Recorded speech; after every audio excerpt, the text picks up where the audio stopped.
Libro del Éxodo, versículos 1 a 20. El Señor habló a Moisés y a Aarón en el país de Egipto diciendo: Este mes será para vosotros el comienzo de los meses. Será el primero de los meses del año. Hablad a toda la comunidad de Israel diciendo: El día 10 de este mes tomará cada uno un cordero por familia, uno por casa.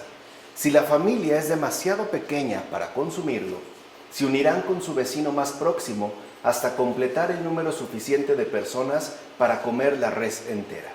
Ha de ser un animal sin defecto, macho, de 1 año, escogido de entre los corderos o cabritos. Lo guardaréis hasta el día 14 de este mes, y toda la asamblea de la comunidad de Israel lo inmolará entre 2 luces. Luego tomarán la sangre y untarán las 2 jambas y el dintel de las casas donde se va a comer. Comerán la carne esa misma noche. La comerán asada al fuego, con panes ácimos y hierbas amargas. No comeréis nada de ella crudo o cocido con agua, sino asado al fuego con su cabeza, patas y vísceras. No dejaréis nada para la mañana siguiente. Si algo quedara, lo quemaréis. Lo habéis de comer así: ceñidas vuestras cinturas, las sandalias de los pies y el bastón en vuestras manos. Lo comeréis deprisa, pues es la Pascua del Señor. Esta noche pasaré por el país de Egipto y heriré a todo primogénito del país de Egipto, tanto de hombres como de animales, y haré justicia sobre los dioses de Egipto. Yo, el Señor, la sangre será vuestra señal sobre las casas donde estéis. Cuando yo vea la sangre, pasaré de largo sobre vosotros, y no habrá entre vosotros plaga exterminadora cuando yo hiera el país de Egipto. Este día será para vosotros memorable y lo celebraréis como fiesta del Señor. Lo celebraréis como institución perpetua de generación en generación. Entonces, lo que ya vemos aquí es la famosa institución de la Pascua, conocida efectivamente como la fiesta del Señor. Para empezar, en este pasaje se entiende que la Pascua del Señor se refiere al tiempo donde incide la celebración del inicio de la primavera. O sea, incluso en términos cronológicos, no ha sido una fecha meramente casual, sino que está coordinada, por decirlo de alguna manera, con el inicio de la primavera, que en efecto traía consigo una importante celebración. Pues así como Dios creó el cielo y la tierra en el comienzo de los meses, ya que era conveniente que el mundo comenzase cuando el clima primaveral es favorable a toda criatura. Recuerden que los padres estaban convencidos de esto, lo vimos ya en Génesis, ¿no? Como insistían que la creación había comenzado en el comienzo de los meses, es decir, en primavera, justo para permitir el desarrollo adecuado de todo lo creado, tanto de lo vegetal como de lo animal. Pues bueno, así también el pueblo de Israel ha de comenzar su posterior existencia en el tiempo favorable, es decir, al comienzo de los meses, para que pueda ir floreciendo poco a poco de ahí en adelante, como afirma Ambrosio en el Hexámeron. Y en efecto es así. O sea, a partir ya de esta celebración de la Pascua, iniciará la nueva existencia del pueblo de Israel, la cual tendrá como característica fundamental el hecho de ser un pueblo guiado enteramente por Dios a través de sus servidores, en este caso Moisés y Aarón. Y también hay otro rasgo destacable, y es que se trata de un pueblo que comenzará a vivir según la iniciativa dada por el Señor en libertad. Recuerden que han estado en esclavitud y ahora su nueva existencia tendrá que ir creciendo poco a poco según la libertad adquirida y según la dirección que el Señor les va a otorgar. Por eso se espera de ellos, digamos, ¿no?, la siembra adecuada para que a partir ya del desarrollo que como pueblo vayan teniendo, un desarrollo que se extenderá 40 años, ¿no?, a lo largo de su estancia en el desierto, vaya entonces obteniendo la fructificación esperada. Vaya pues creciendo tanto en virtudes como en todos otros aquellos aspectos que implican el seguimiento del Señor. Vemos pues que este comienzo aporta contento, alegría, gozo a toda la creación, porque en efecto es una creación especial. Así como el Señor al principio creó todas las cosas, ahora también está creando un nuevo pueblo que va a servir como base fundamental para su obra redentora. Y esto también tiene, digamos, ciertas características muy particulares, como las que hemos mencionado, además del contento que produce. En efecto, es en este momento, por ejemplo, ya dijimos, con las hojas desnudas, cuando comienza, por decirlo de alguna manera, la nueva creación. Recuerden que durante el otoño y particularmente el invierno, especialmente en territorios donde los inviernos suelen ser crudos, los árboles prácticamente se deshojan, quedan sin hoja alguna. Algunos pareciera incluso que han muerto y parecen revivir en cuanto el clima lo favorece, es decir, en la estación primaveral. Es pues en este momento cuando los árboles, ¿no?, se revisten de hojas nuevas y entonces también se procura alegría a todos los animales. De hecho, es una etapa. Entonces decíamos que esta es una época sumamente festiva, tanto para animales como la creación en su conjunto, incluido evidentemente el ser humano. Así pues, también cabe destacar el hecho de que este mes primero no es algo exclusivo del pueblo de Israel, sino que también es el primer mes para el pueblo cristiano, en tanto momento de la resurrección. Ahí también se va a dar a su vez un nuevo comienzo. Van tres. Primero, el comienzo inicial de la creación. Segundo, el comienzo pascual con el pueblo de Israel. Y en tercer lugar, el comienzo definitivo a partir de la resurrección. Pues en este mes los cuerpos son glorificados en virtud de la luz misteriosa que ahora les habita, es decir, la potencia del Espíritu. El paso pues de la muerte, ¿no?, de este estado, si lo quieren ver así, oscuro e invernal, piensen en el sepulcro, a la festividad de una resurrección gloriosa, gracias en efecto a la potencia del Espíritu, el cual entonces ahora sí será su vestido, su comida, su bebida, su júbilo, su paz y abrigo de vida eterna, como dice el pseudo Macario en las homilías espirituales. Entonces ya se está anunciando esta preparación fundamental que tendrá lugar con la resurrección, a partir evidentemente de la resurrección del Señor, pero sobre todo en relación al momento de la resurrección final, el día pues del juicio. Por consiguiente, ya desde entonces nuestros mayores decidieron que había que observar un mes entero por el cumpleaños tanto del mundo como del nuevo pueblo en tanto celebración de la Pascua. Entonces vean, aquí ya este padre de la iglesia nos da un dato históricamente relevante. La Pascua no se refería a una sola noche, sino que tenía como objetivo un mes entero de celebración, en el cual en efecto se tenía presente el cumpleaños del mundo, o sea, se celebraba la creación pues del mundo como de este nuevo pueblo que había sido tomado por Dios mismo y llevado de la esclavitud a la libertad, o en términos espirituales, de las tinieblas a la luz. De hecho, tal celebración se conjuga con el Domingo de Resurrección, que es ciertamente la más grande celebración de renovación total, como dice Martín de Braga en Sobre la Pascua. O sea, vemos cómo se van dando estas vinculaciones entre lo que ha sucedido en tiempos del Éxodo y aquello que ya se ve instituido de manera irrevocable con el Domingo de la Resurrección. O sea, lo que está sucediendo en Éxodo a partir de esta Pascua son los cimientos o las bases principales a partir de las cuales emergerá una celebración de renovación total. Porque así como en la primavera la creación en su conjunto ciertamente se renueva, también el pueblo de Israel se ha renovado, se ha hecho pues un pueblo nuevo. Y lo mismo ocurrirá cuando advenga, ¿no?, o cuando se dé el advenimiento definitivo del Señor, su segunda venida, en términos de esta resurrección, repito, irrevocable, en términos de una gran celebración. Digamos, la celebración de la victoria total y definitiva que el Señor Jesucristo nos ha concedido. Ahora bien, el cordero preparado para la celebración de la Pascua prefiguraba a aquel que para redimirnos con su sangre vino con gran alegría al templo de Dios y enseñaba ahí todos los días.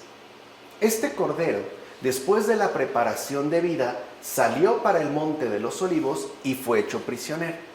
Luego fue crucificado por la mañana y así nos rescató del poder del demonio el mismo día en que al antiguo pueblo de los hebreos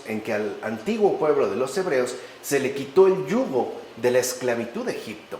Entonces coincidiría la celebración de la Pascua judía con la redención llevada a cabo por el propio Jesús, que ahora ya no se refiere solamente a una dimensión social, sino a una verdadera condición ontológica, en tanto haría referencia a lo que somos, puesto que el Señor ya nos rescató del poder del demonio, la peor de las esclavitudes, y nos ha concedido esa libertad tan llena de gracia que corresponde a los hijos de Dios. Así pues, ahora el yugo que se quita es el de esa esclavitud, repito, que refiere en un primer momento al poder del demonio, pero también a esa otra esclavitud que parecía inquebrantable y que es la de la muerte. Ahora ya se vería por qué para los padres de la Iglesia esta condición festiva de la Pascua tiene que ver pues con la superación de la muerte a favor de la vida. Además, una vida renovada tan completamente que ya no es una vida netamente biológica, sino que ahora se trataría, en pocas palabras, de la vida eterna. Por otra parte, se nos dice que aquello que han de comer será cordero o carnero. Y en efecto, Cristo es inmolado de estas dos maneras en la casa de la iglesia. O sea, también Cristo es inmolado tanto como cordero como carnero. Si somos justos, entonces comeremos de la carne del cordero. Si en cambio somos pecadores, pero hacemos penitencia, lo que se nos inmola es un carnero. O sea, hay niveles bien diferenciados de comunión con el Señor, de la celebración eucarística. Si nosotros nos mantenemos, hoy decimos en gracia, lo que consumimos es cordero. Pero si nosotros incurrimos en pecado y bueno, hacemos la debida penitencia, nos confesamos, etc., lo que se inmola es un carnero. Lo que nos es ofrecido depende, por tanto, de los méritos de cada quien, como afirma Jerónimo en Sobre el Éxodo en la vigilia de Pascua. Y esto también es algo muy importante de tener en cuenta, porque el Señor se ofrece tal y como Él es, o sea, en su majestad, en su completa humanidad y en su completa también divinidad. Ahora, la recepción por parte nuestra es lo que cambia el efecto producido por esta comunión. Es un mismo alimento para todos, pero no produce los mismos efectos, debido a nuestra propia condición de vida. Por eso es tan importante el tratar de mantenerse en gracia con el Señor, para que esta comunión sea una comunión de vida y que nosotros estemos debidamente preparados al momento, en efecto, de recibir el cuerpo y la sangre del Señor. Es decir, celebrar también esta Pascua con Él, de tal manera que los efectos esperados no se vean mermados por nuestra negligencia o por nuestras respectivas deficiencias. Aquí podemos entender mejor, en términos de sentido de vida, esto de los méritos de los que habla Jerónimo. Por eso, aunque repito, el Señor es el mismo, no en todos produce el mismo efecto, porque no estamos en la misma situación de vida todos y cada uno de nosotros. Habrá algunos que estemos en mejores condiciones que algunos otros. Habrá otros más enfermos, otros más sanos, y de eso dependerá a su vez la respectiva fructificación. En efecto, aquel esposo que iba a llamar a la boda a buenos y malos, se hizo semejante a sus invitados a fin de confirmar que la profecía de la Pascua, por la que se mandó comer un cordero tomado de entre las ovejas o un carnero tomado de entre las cabras, era un símbolo que ciertamente le precedía a él. Así pues, conservando siempre las pruebas de que era Dios y hombre, no desdeñó desde el principio tener antepasados buenos y malos, precisamente para adecuarse a la condición de hombre. Y a la vez, de igual manera, eligió nacer de una virgen cuyo milagro probara su divinidad. O sea, Jesús se hace verdadero hombre, se hace solidario, humanamente hablando, de nuestra condición. Y por ende se hace también cercano tanto de buenos como de malos. O sea, en pocas palabras, fue un verdadero ser humano. Pero por otra parte, no por ello ha renunciado a su propia condición de divinidad, porque sigue siendo Dios.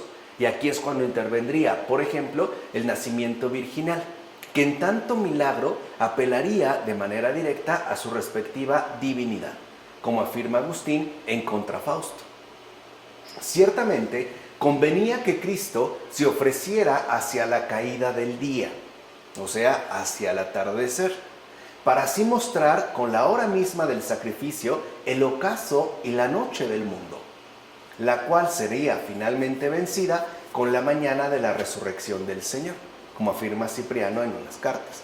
O sea, ¿por qué se celebra la Pascua en la tarde-noche? Porque es cuando hay oscuridad, cuando se está anunciando visiblemente la caída del día, es decir, la noche del mundo. Y con esta celebración de renovación total, lo que se está anunciando finalmente es la resurrección victoriosa del Señor. Por eso también no es casual, dicho sea de paso, que Jesús haya nacido de noche. Y no, por ejemplo, a pleno día. Jesús nace de noche. Y esto tiene también un simbolismo muy hermoso. En primer lugar, para que nos quede claro que Él ha venido a nuestra situación complicada y oscura en la cual vivimos. Porque este mundo, lo hemos dicho, no es realmente un paraíso, ¿no? Tiene situaciones muy complicadas y sumamente dolorosas. Es una especie de noche perpetua, o por lo menos, si no noche cerrada, sí un ocaso, ¿no?, extendido. Pues bien, el Señor nace entonces de noche para consolarnos ante esta oscuridad que ciertamente nos atemoriza y nos puede conducir a la desolación. Por eso nace de noche, no a pleno día, porque la luz se requiere cuando hay oscuridad. Es decir, si no hubiese habido pecado, pues la encarnación del Señor no hubiese sido necesaria. No obstante, como hay pecado y hay tinieblas, hay que disipar esas tinieblas. Así desde el principio vemos como también el Señor viene en términos de Salvador, incluso por su propia hora de nacimiento. Viene ya a irrumpir intempestivamente en la noche del mundo, en este ocaso. Y con ello ya también nos ha traído una presencia luminosa de gran esperanza, la cual se verá finalmente confirmada con su resurrección. En efecto, uno se plantea por qué este cordero no fue inmolado durante el día, sino al atardecer. Pues bien, la razón es bien sencilla. Fíjense, aquí hay otra dimensión, porque nuestro Señor y Salvador padeció al final de los tiempos. Recuerden que el momento en el cual aparece el Señor Jesús en este mundo corresponde con el final de los tiempos. Estamos, si lo quieren ver así, en las últimas, aun cuando el mundo nos quiere engañar y nos quiera decir que vamos como en su vida, según un progreso, ¿no?, más o menos que corre hacia adelante, incluso a una determinada altura, como un despegue de un avión. La verdad es que no es así. El mundo va en declive, porque ya desde esos momentos se está dando el final de los tiempos. De ahí también entonces que Juan diga en su carta: hijos, esta es la hora postrera, como se afirma en la primera carta del presbítero Juan. Y esto es importante de entender, porque nosotros no estamos, por decirlo así, en una oportunidad más después de la venida del Señor, sino una prórroga. Y ojo, una prórroga que no corresponde a nuestra situación humana, sino a la propia situación del mundo. Este mundo que hemos experimentado, en el cual estamos, nos guste o no, se encuentra, vuelvo a repetir, en pleno declive. Estamos atravesando ya la prórroga del mundo. Por eso a veces pareciera que este mundo, especialmente en estos tiempos tan conflictivos y tan complicados, parece, repito, estarse cayendo a pedazos. Pero no es algo ciertamente sorpresivo, es algo que corresponde con la hora postrera. No es lo mismo una casa nueva que una casa ya muy antigua, donde se empieza a ver cada vez más, ¿no?, y de manera más precisa, más definida, más señalada, su respectivo deterioro. Así pues, estamos realmente en un mundo deteriorado. Por eso también la Pascua no se celebró de día. Por ejemplo, no fue un desayuno, ni siquiera una comida, una cena, la cual se realiza hacia el atardecer. Cierto es que durante la hora postrera es cuando termina el día y comienza la noche. Pero esto también ha de entenderse del siguiente modo, que mientras nos hallamos en este mundo, es decir, mientras que moramos entre los egipcios, no nos encontramos a plena luz del día, sino entre sombras y tinieblas. Por eso la luz vino al mundo, porque este mundo es una urdimbre, un entretejido de sombras y tinieblas. Pero con la venida del Señor, no es que este mundo haya quedado iluminado. El mundo sigue siendo la hora postrera, sigue permaneciendo en sombras y tinieblas, o sea, en su respectivo deterioro. Lo que sucede es que ya contamos, ahora sí, con la presencia viva de esa luz diurna que viene de lo alto. O sea, el Señor pues se ha quedado con nosotros todos los días hasta el fin del mundo. Así pues, no importa tanto el deterioro del mundo, sino aquel que nos ha salvado. Es en donde debemos enfocar completamente nuestra respectiva atención. Y aunque la iglesia, esto es la luna, por decirlo de algún modo, resplandezca en medio de la noche, no podremos llegar a disfrutar del claro resplendor del sol verdadero, como afirma Jerónimo igual en Sobre el Éxodo en la Vigilia Pascual. Y aquí hay tres aspectos que vale la pena destacar. Número uno, la iglesia es como la luna, porque no tiene un brillo propio. La iglesia refleja, dada su condición particular, la luz emitida por el sol verdadero. Ahora, depende, igual que la luna, en qué estado se encuentra para reflejar más o menos luz. Es como un vidrio, o mejor dicho, como un espejo. Un espejo limpio refleja con intensidad la luz. En cambio, un espejo sucio opaca esta luz y solo da o brinda algún tipo de destello. Entonces, eso es lo primero en el caso de la iglesia. Además, lo mismo que la luna, también tiene su lado oscuro. Tiene claroscuros, porque está conformado por seres humanos de carne y hueso, es decir, por personas reales, que evidentemente hay quienes destacan por sus virtudes, pero hay algunos otros que también destacan quizá por sus respectivos vicios. Además, la iglesia no está llamada a sustituir la noche del mundo, sino a resplandecer en medio de ella, que es una cosa muy distinta. No se trata, pues, de acabar con la noche del mundo. Se trata de que el resplandor que pertenece a la iglesia se intensifique a pesar de todo, a pesar, pues, de la noche en la que nos encontramos. Esto también, entonces, en tercer lugar, implica o conduce a que reconozcamos que en este mundo no es posible alcanzar el estado que verdaderamente anhelamos. O sea, ese resplandor total, ese claro resplandor total del sol verdadero. Y esto también se puede entender cuando, por ejemplo, en alguno de sus textos, Agustín decía que en esta vida nosotros nunca podremos ser totalmente felices, porque seguimos estando en medio de la noche. Sigue habiendo sombras y tinieblas. ¿Cuántas veces los mejores momentos de nuestra vida se han visto como eclipsados o entenebrecidos por un sinfín de circunstancias que, aunque mínimas, parecen mermar nuestra situación de dicha y felicidad? Eso también es otro aspecto. O sea, no queramos hacer de este mundo un paraíso, porque nunca lo va a ser. Este mundo no es el paraíso, ni está llamado a ser un paraíso. Recuerden, se encuentra en un deterioro. De hecho, a punto ya de derrumbarse. No falta mucho. Y no estoy hablando en sentido cronológico, sino en sentido teológico. Pero esto es importante de tener en cuenta para que no caigamos en engaños que lamentablemente terminan cobrándose muchas vidas humanas y además propagando un sinfín de sufrimiento y malestar. Me refiero en concreto a todos aquellos intentos de hacer de este mundo un paraíso.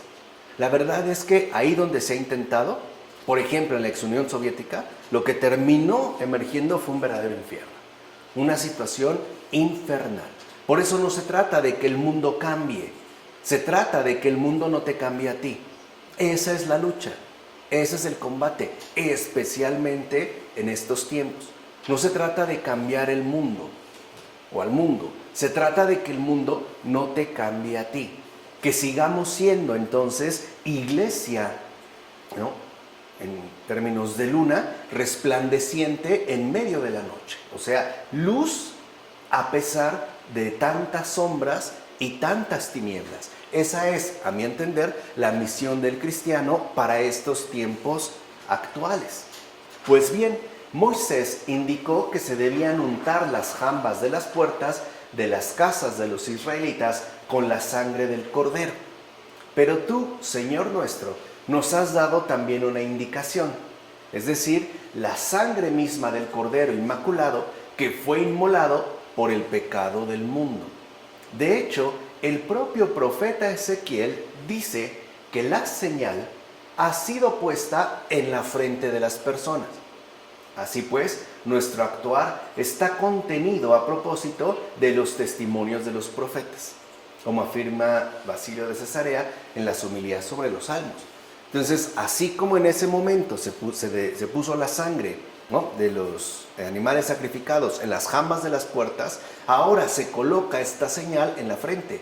¿De qué señal estamos hablando? De la señal de la cruz, que ya desde antiguo era usual, y vamos a ir entendiendo por qué y de dónde es que viene, digamos, de dónde es que proviene esta tradición y cuál es el fundamento que la sostiene. No es algo pues meramente arbitrario o circunstancial, responde a unas exigencias, incluso teológicamente muy específicas. Y así como en ese momento eran las casas, ahora son nuestras frentes, porque es, digamos, el exterior de nuestra propia persona.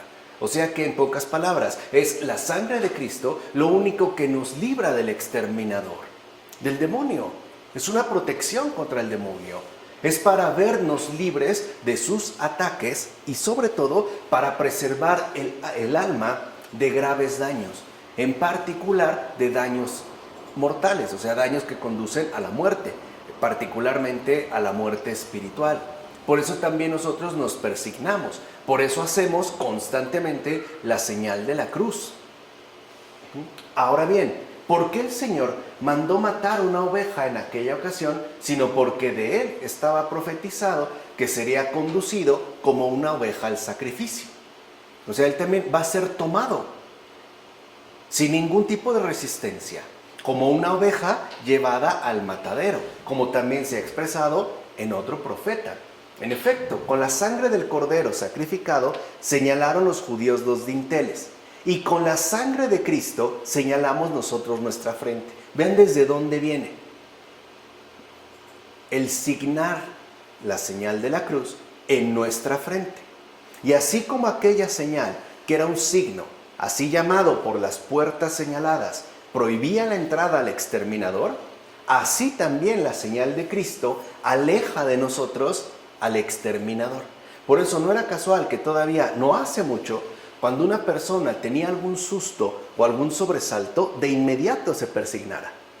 Se signara con la señal de la cruz, marcara la cruz en su frente. O a veces cuando un niño estaba muy espantado, se hacía exactamente lo mismo. O cuando alguien no podía dormir, justo para vernos protegidos del exterminador, para alejarlo. Era pues una señal de que ahí no puede causar ningún daño. Esto sucede cuando en nuestros corazones damos plena entrada al Salvador del mundo entero, como afirma Agustín en el Tratado sobre el Evangelio de Juan. O sea que persignarse no es un mero gesto supersticioso, corresponde con el hecho de haber aceptado plenamente en el corazón al Salvador del mundo, al Señor del mundo, que es Cristo Jesús. Es llevarlo en el corazón y no hacer más que explícita aquel a quien pertenecemos, aquel a quien llevamos en el corazón y por ende también mostramos con el signo que marcamos en la frente, es decir, con la señal de la cruz. Por eso hasta la fecha nosotros nos persignamos. Mira bien, los sacrificios de este cordero eran suficientes para salvar la libertad de los judíos respecto de la esclavitud del faraón. Es como si ya se estuviera prefigurando la liberación de la criatura respecto de la esclavitud de la caída, que es justo la esclavitud que aquí se está destacando. La peor esclavitud que correspondería en este caso a la caída.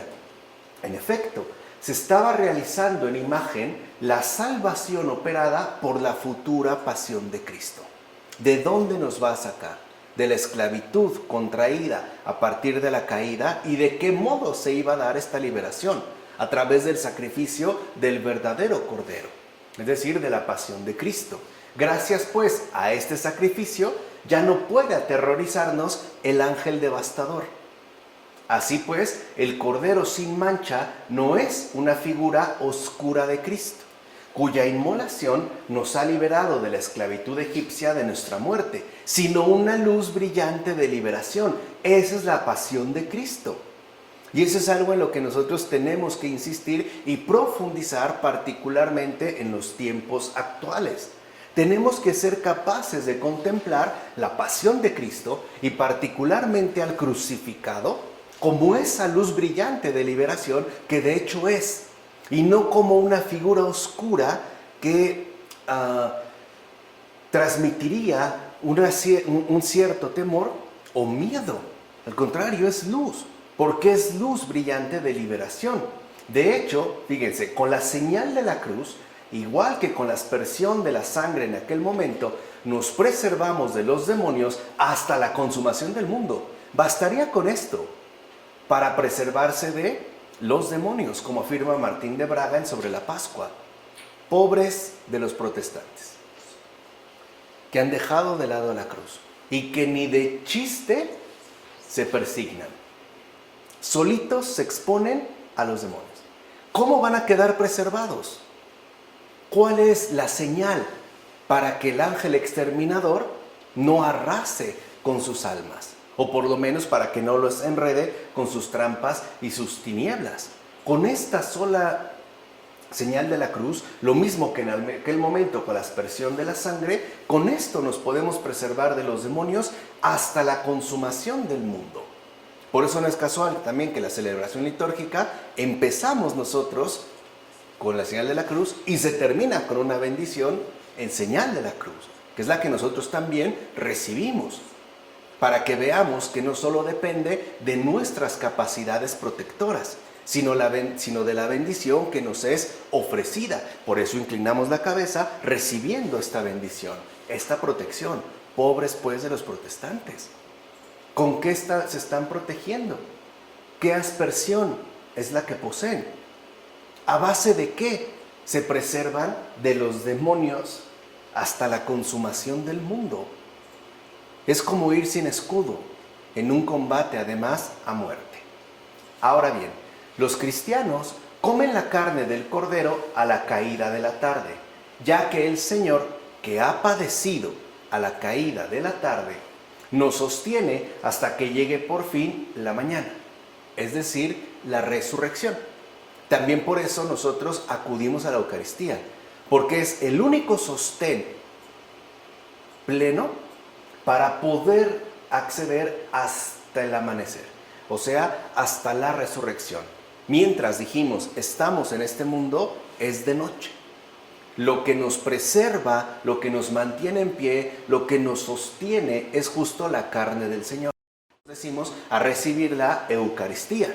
Así pues, si en el curso de esta tarde te preparas y pasas la vida en el llanto y los ayunos, ya hablamos de esto en la terapéutica de las enfermedades espirituales, como se menciona en el libro de Job, y cumples por tanto toda obra de justicia, tú también podrás decir lo siguiente: por la tarde nos visitará el llanto, por la mañana el júbilo. En efecto, podrás alegrarte por la mañana, es decir, en el siglo futuro, si en el momento presente recoges el fruto de la justicia en medio del llanto y del trabajo esforzado. Porque no, como afirma Orígenes en las homilías sobre el Génesis, porque no podemos negar que en efecto en este mundo abunda el llanto y no podemos escaparnos de ninguna manera del trabajo esforzado, sea en lo que sea. Bueno, si a pesar de estas condiciones, si a pesar de encontrarnos en esta tarde perpetua, nosotros somos diligentes y nos aplicamos en recoger el fruto de la justicia a pesar de todo, ciertamente podremos alegrarnos siempre ya por la mañana, o sea, apelando a ese más allá al cual todos tendremos que acceder, para bien o para mal. Además, se debe comer la carne asada al fuego con pan sin levadura, pues la palabra de Dios no es solo carne. Fíjense, la palabra no es solo carne, es también pan. En efecto, de él se dice: yo soy el pan de vida, como afirmó el Señor en el Evangelio de Juan. Ciertamente, este pan es alimento verdadero. Por eso vemos cómo se requiere, no solo en términos de carne, sino también de un alimento que a nosotros nos sostenga hasta el fin del mundo, o sea, la Eucaristía, que aparte es pan sin levadura. Y podríamos decirlo, ¿por qué sin levadura? Para que no esté adulterado por cosas que lo engrandezcan falsamente. Sabemos que la levadura, ¿no?, incrementa el volumen de la masa. Y el Señor no quiere adulteraciones. No quiere que recibamos cosas que no son de Él, sino que en simpleza y en sencillez solamente le recibamos a Él y nada más, sin añadiduras, sin artificios, sin condimentos, de una forma simple y plena, sencilla, tal como de hecho ocurre en la Eucaristía. Por eso justamente se nos ordena comer y hacerlo además con panes ácimos y hierbas amargas. Recuerden que la palabra ácimo significa sin levadura.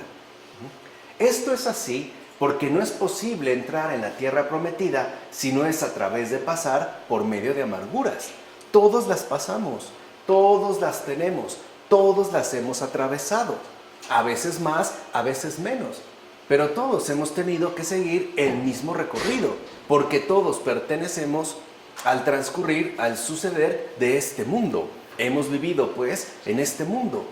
Por eso también se hace acompañar, en este caso, de hierbas amargas.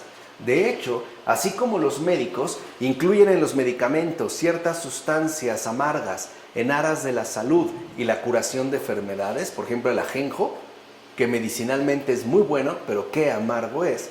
Así también el médico de nuestras almas quiere que soportemos las amarguras de la vida presente en distintas pruebas, sabiendo que el fin de esas amarguras consiste en procurar a nuestras almas la dulzura de la salvación, como afirma Orígenes en las homilías sobre los números.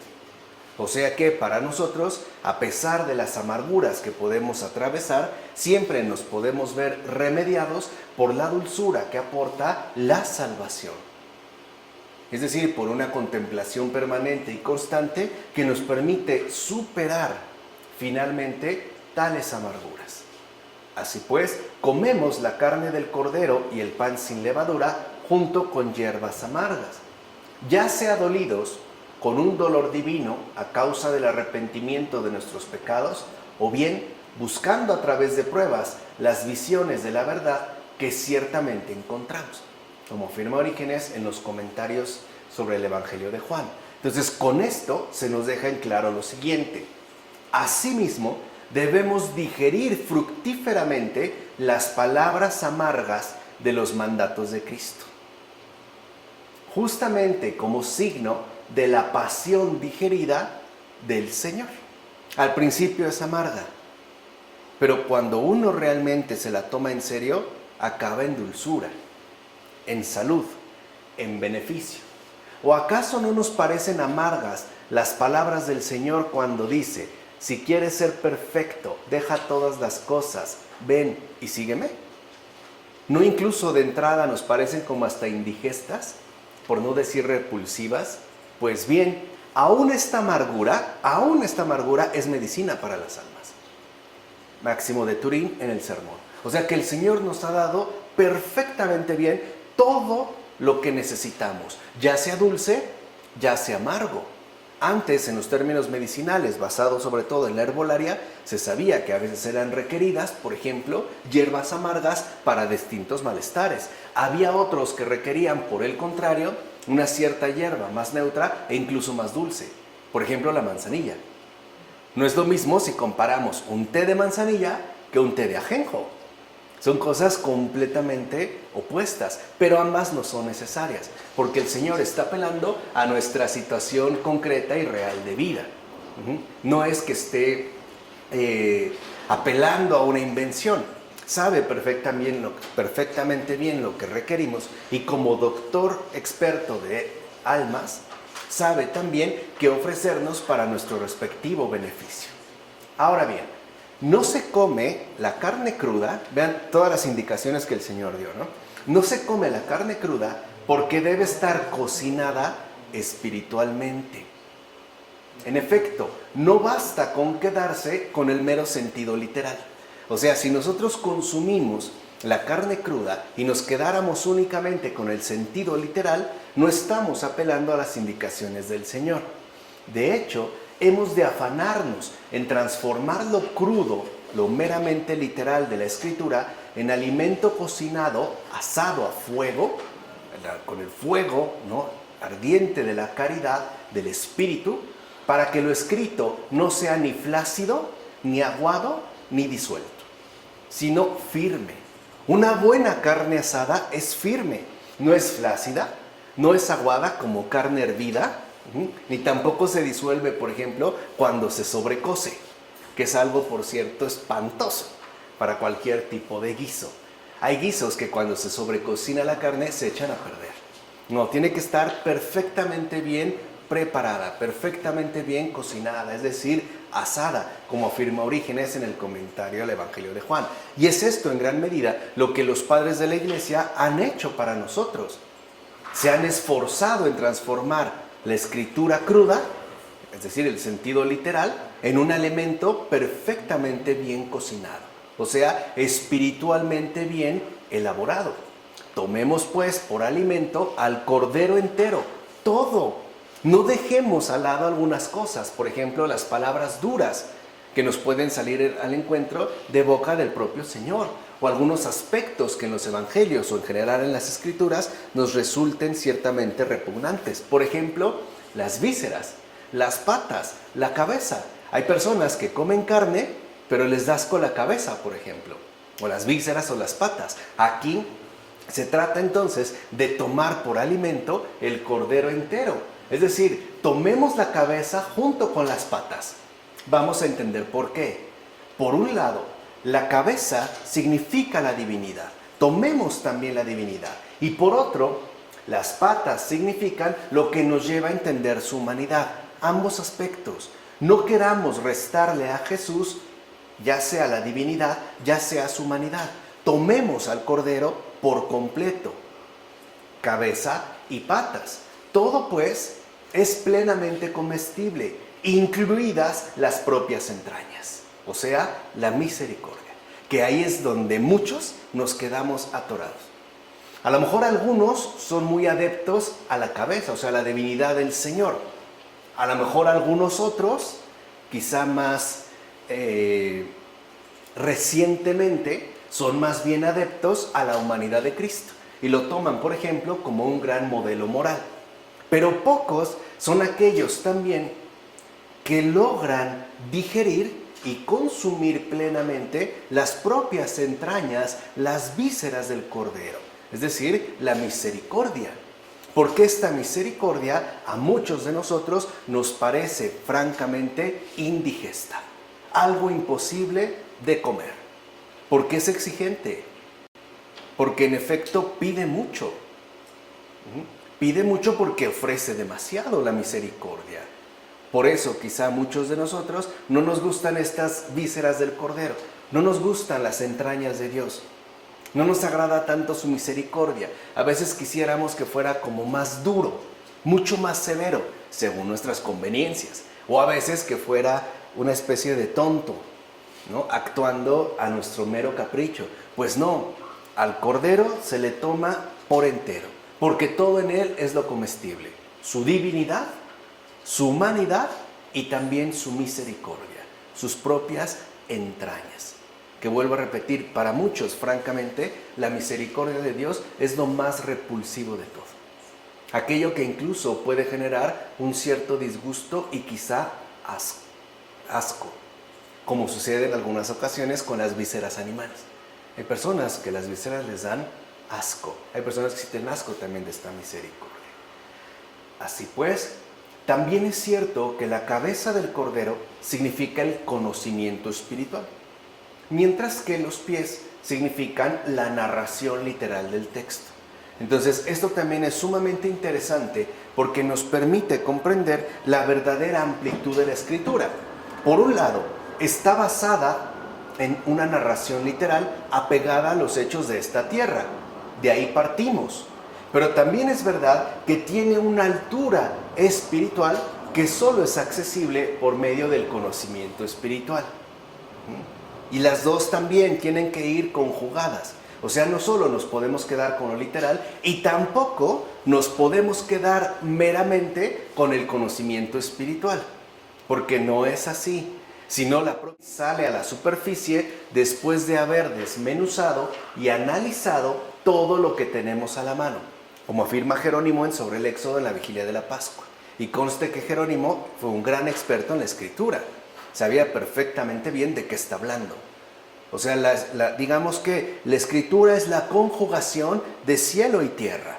Ahí está lo espiritual, pero también está lo literal, referido a una situación terrenalmente concreta, que es lo que a veces a nosotros nos mete como ruido, porque acontecieron ciertas cosas. Lo vimos ya desde Génesis, cuando por ejemplo se daban cuestiones como el adulterio, o cosas así por el estilo.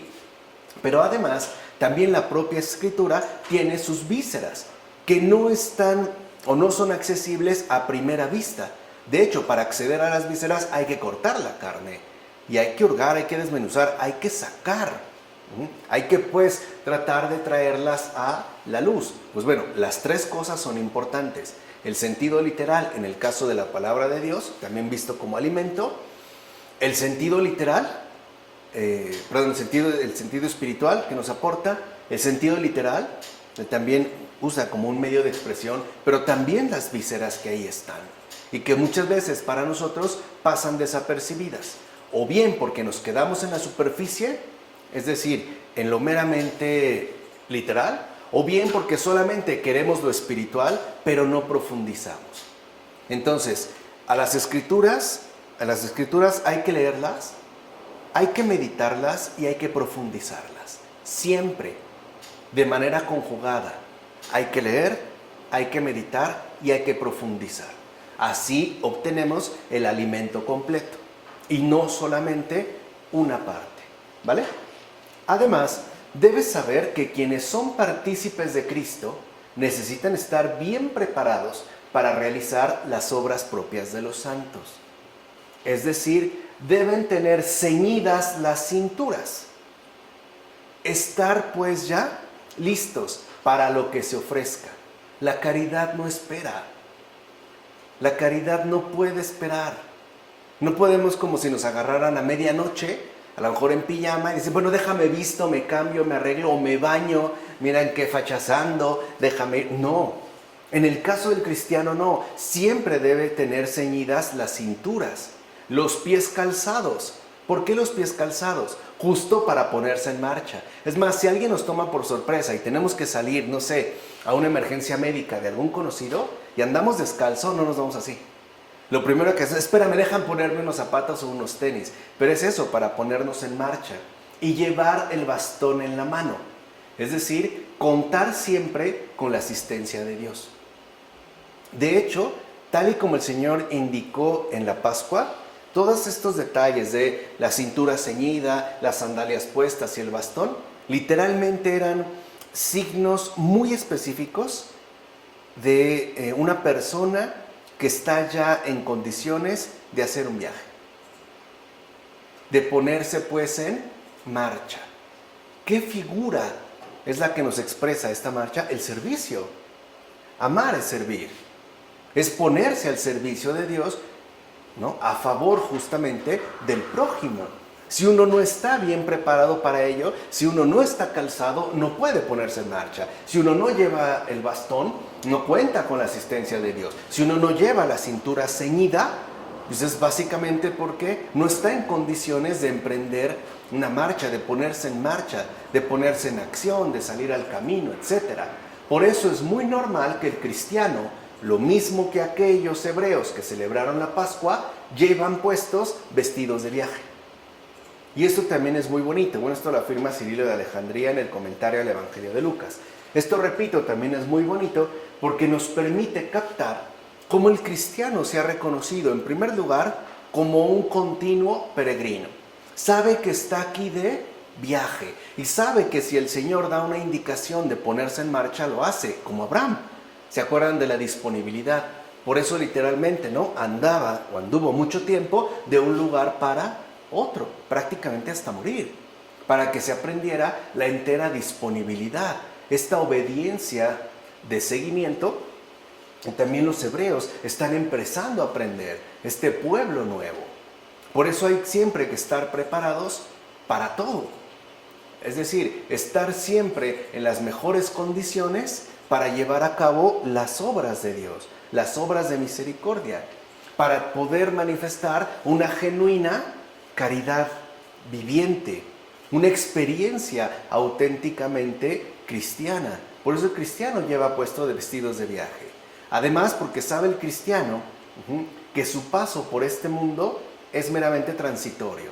Porque el cristiano a donde realmente se dirige es al cielo, a la presencia del Señor.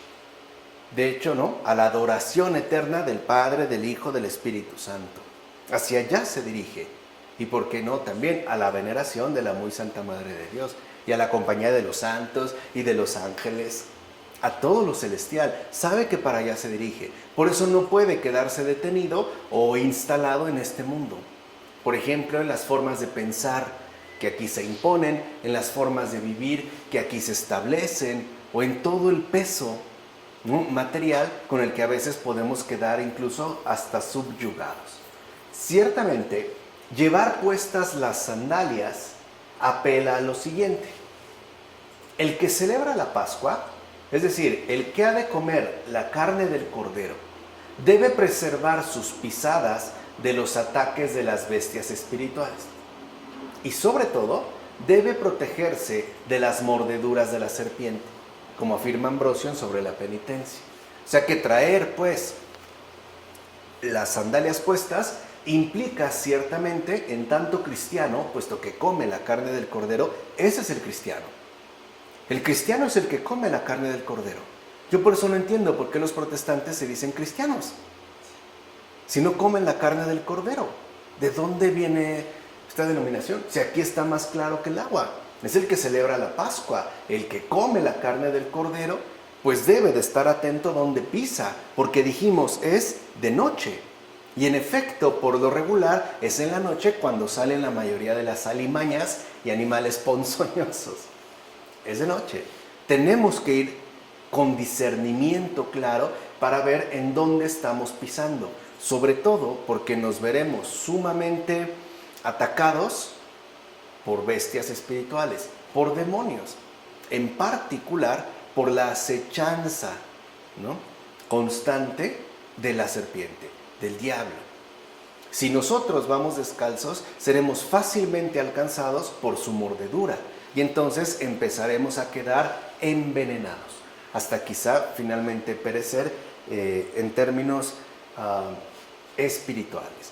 Por eso tenemos que andar siempre bien calzados, con mucha solicitud, con mucho discernimiento espiritual y con mucha firmeza en nuestra adhesión al Señor.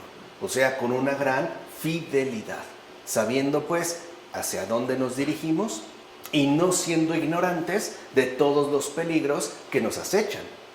Por eso el justo confía su actuar a la prontitud. ¿O no es verdad que por eso nuestros padres comían deprisa el cordero pascual, como si estuvieran ya listos para salir de viaje? Les digo, la forma que el Señor le dio es como una persona, imagínense que va a comer bien porque le espera un largo viaje y tiene que hacerlo rápidamente. O sea, es para salir de inmediato. En efecto, la Pascua del Señor es el tránsito que pasa de las pasiones a la práctica de la virtud, como afirma Ambrosio en sobre Caín y Abel.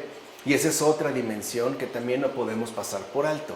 Estamos llamados a pasar, a transitar del ámbito meramente negativo de las pasiones al esplendor vivo y luminoso de la práctica de las virtudes. Y es para ello no podemos tardarnos. O sea, no podemos ser negligentes en nuestra renuncia al pecado. tenemos que ser prontos para dirigirnos a la gracia, para aceptar pues la gracia de Dios en mi vida y por ende estar siempre ya preparado para emprender mi camino de conversión. O sea, así se le llama, la conversión es un camino, no es un final, es un camino, es un recorrido que nos va a llevar la vida entera, pero tenemos que estar ciertamente preparados, tenemos que estar siempre en condiciones de ponernos pues en marcha.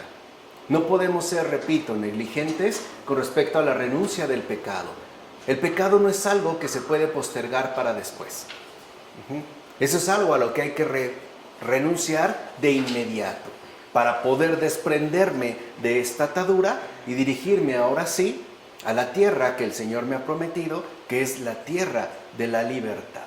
Por eso la palabra Pasha en hebreo, que es lo que hemos traducido, o se ha traducido por Pascua, es Pasha, significa tránsito o paso, pero es más bien el sentido de tránsito. Así pues, esa palabra era figura profética de la realización llevada a cabo por Cristo. En efecto, con la señal de la cruz marcada en nuestra frente, somos liberados de la perdición de este mundo, como aquellos fueron asimismo liberados de la cautividad de Egipto. Ya lo comentamos anteriormente. Este es pues el tránsito saludable, es decir, el que pasa del diablo a Cristo. Esa es también la Pascua que el Señor desde aquí ya está preanunciando. La obra que ahora va a realizar en nuestro favor.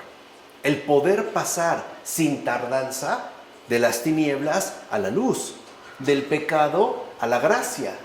O si lo quieren ver en términos más precisos, del diablo a Cristo. No podemos tardarnos.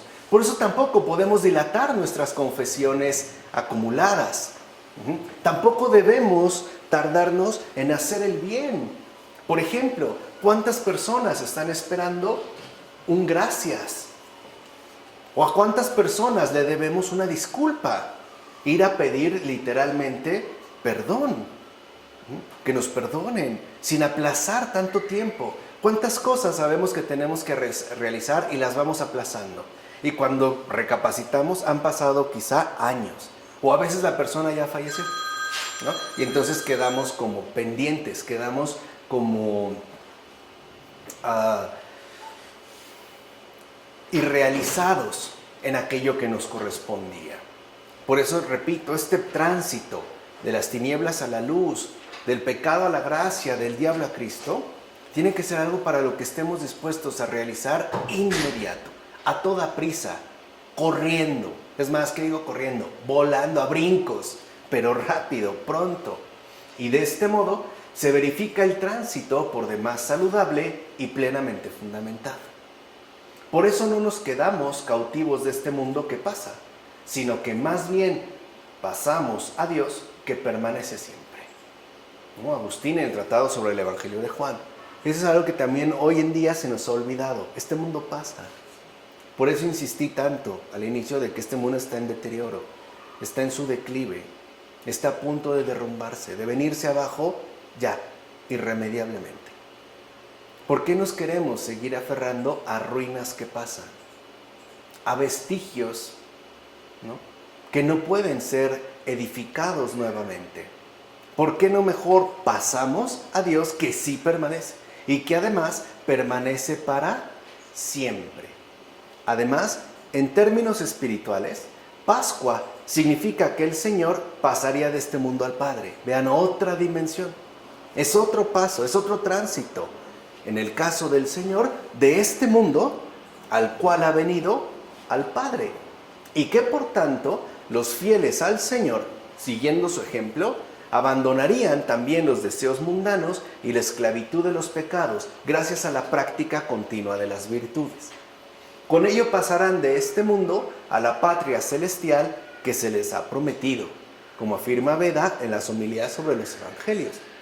También nosotros, ¿qué tanto estamos llevando a cabo o no, según el caso, este tránsito? ¿Qué tanto, francamente, nos estamos dirigiendo a la patria celestial? O por el contrario, nos hemos quedado medio detenidos o incluso ya bien instalados en este mundo que pasa. Y algo es un hecho. Si este mundo pasa, y nosotros nos quedamos anclados en él, también nos veremos arrastrados con el mundo. También nosotros no podremos dar este paso saludable, este tránsito benéfico. Ahora bien, ¿qué significa hacer justicia sobre los dioses de Egipto? Porque es como una frase enigmática, ¿no? Cuando el Señor dijo en los versículos que comentamos, que estamos comentando ahorita, y con ello haré justicia sobre los dioses de Egipto. ¿Qué significa? Pues que todos los templos de Egipto fueron destruidos, bien por el fuego o bien por los terremotos, cuando el pueblo hebreo salió de aquel lugar. O sea, ¿qué es básicamente hacer justicia, ¿no? Sobre los dioses de Egipto? Poner al descubierto la falsedad que los mantenía. El mostrar que eran mentiras. En efecto, en sentido espiritual, esto significa que al salir también nosotros de Egipto, se derrumba por completo el error de la idolatría y se cuartea la ciencia de las opiniones falsas. O sea que si nosotros ya dimos este paso saludable, tampoco podemos seguir instalados en la idolatría o bien en el error de las opiniones falsas, como afirma Isidoro de Sevilla en las cuestiones sobre el Antiguo Testamento. Quiere decir que este tránsito genera un cambio profundo en lo que somos, en cada uno de nosotros. Ese es el llamado, no solo a cambiar tal o cual aspecto, sino un cambio integral que nos libere definitivamente de esos falseamientos en los cuales solemos incurrir muchas veces de manera bastante desconsiderada. Por ejemplo, que no solo nos dejemos llevar por esas opiniones falsas y mucho menos que sigamos atados a idolatrías y supersticiones. Pues bien, no se hubiera podido perdonar fácilmente aquel pecado original de no haberse ofrecido un sacrificio por el pecado, el cual comportó derramar aquella sangre de propiciación. Por eso aquella figura designaba la pasión del Señor Cristo Jesús. De hecho, mientras se ofrece sangre por sangre y muerte por muerte, su muerte por nuestra muerte, víctima por la ofensa, el diablo pierde todo lo que detentaba. Que eso es también a lo que se conduce, como afirma Cesáreo de Arles. Por eso justamente el Señor nos dice con toda verdad: confiad, yo he vencido al maligno, como lo afirma en Juan. De hecho, si pasando el Mar Rojo nos molestara de nuevo el calor del estío y nos aconteciera cualquier otro amargor, entonces Él mismo aparecerá e impartirá en nosotros su bendición de victoria, la cual no es otra cosa sino su propia dulzura con su fuente vivificadora. Por eso dice también: quien tenga sed, venga a mí y beba, como se afirma en Juan, en el Pseudo Atanasio, en la carta festiva sobre la resurrección. Ahora, algo nos debería de llamar la atención. Si el Señor ha dicho: confiad, yo he vencido al maligno, ¿por qué seguimos creyendo que anda desatado y empoderado? ¿Que no más bien no será un engaño pleno para tratar de nosotros otorgarle un poder que de hecho ya no posee? ¿No será que en realidad quiere pues distorsionar, como mentiroso que es, su derrota definitiva en una especie de poder invencible que no le corresponde? O sea, un poco lo que quiero decir es: ¿por qué tenemos que andar más asustados del demonio que alegres por Cristo? ¿Quién venció? O sea, ¿quién pesa en nosotros, pues? ¿Quién es el que ha ganado pues, la verdadera relevancia que posee? Si lo ha vencido, pues entonces vencido está. Y además vencido de una vez y para siempre. Por eso vimos, bastaría incluso con la simple señal de la cruz para preservarnos de los demonios. Con la Eucaristía para mantenernos hasta la resurrección final. Y aun cuando ocurrieran situaciones complicadas en esta noche perpetua, que es este mundo, Él mismo se manifestará con su bendición de victoria. Él mismo pues nos consolará, porque Él nos acompaña en todas y cada una de nuestras situaciones de vida. No estamos pues solos. Dios realmente y en verdad está con nosotros. ¿De acuerdo? Vamos a dejarle hasta aquí porque creo que estos versículos son sustanciosos, ¿no? Relativos a las indicaciones de la cena de Pascua. Y ya continuaremos más adelante. Vamos a dejar hasta aquí. En nombre del Padre, del Hijo, del Espíritu Santo. Amén.